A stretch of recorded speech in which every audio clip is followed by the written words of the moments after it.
My name is EDGAR ODHIAMBO. I'm a member of the County Conflict Management Panel. I'm also a peace builder and a civic educator from Suna West in Migori County. Under CMP, we've been working with the Rapado in terms of implementing activities on IBC, implementing activities around early warning systems and activities around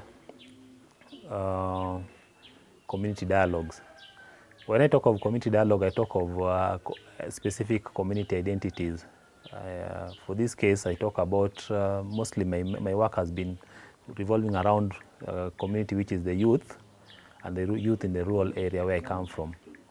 You realize that if I start with community dialogue, there are a lot of gaps in terms of civic education, in which you find the youth are being misled, or the youth don't take active roles in politics, or they're being used to do things which are not right, simply because they do not know first their rights, and also what else they need to do to improve their lives.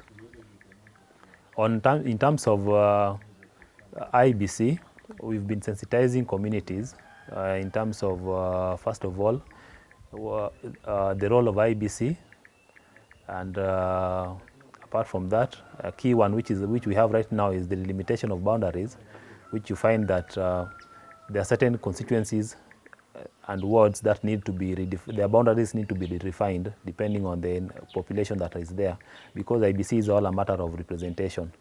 So there have been a lot of issues, especially around the limitation of boundaries, where you find that the IBC want to move particular boundaries from one place to another, which is going to affect populations in terms of representation.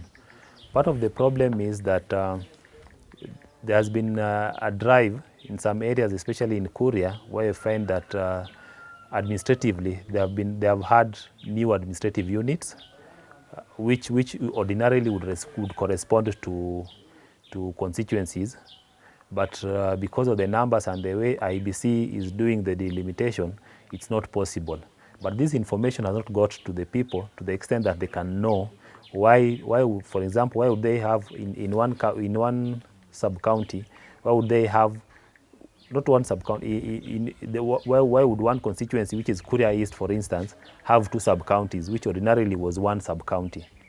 So some of these things, we've been trying to have community dialogues, and we talk to these people, and we try to sensitize them, to also let them know that administration and representation are two different things, that they need to strike a balance and understand how they come about. In terms of early warning, my work has been in terms of observing and raising alarm, especially on matters that would not ordinarily raise alarm.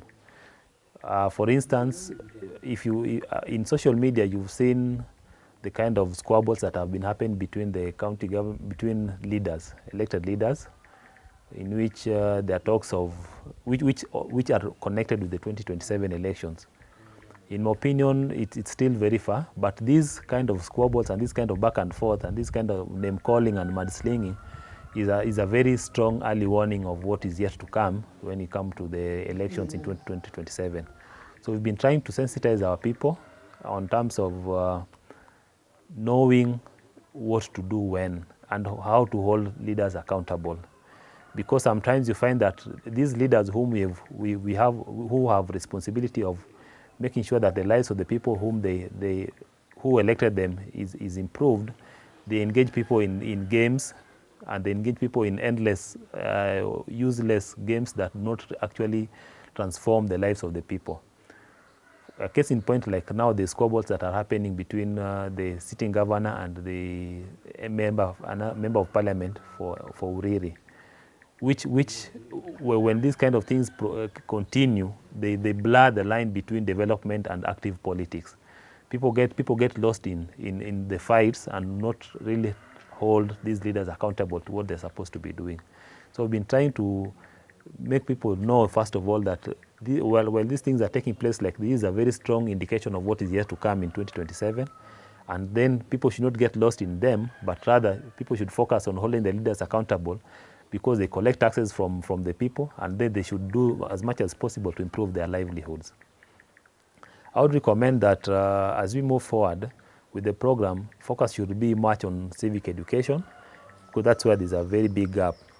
Interacting with the rural youth, you realize there's a very big gap in terms of civic education. Most of the people are in social media, they have smartphones, but ordinarily what they would do with these smartphones is just for entertainment purposes.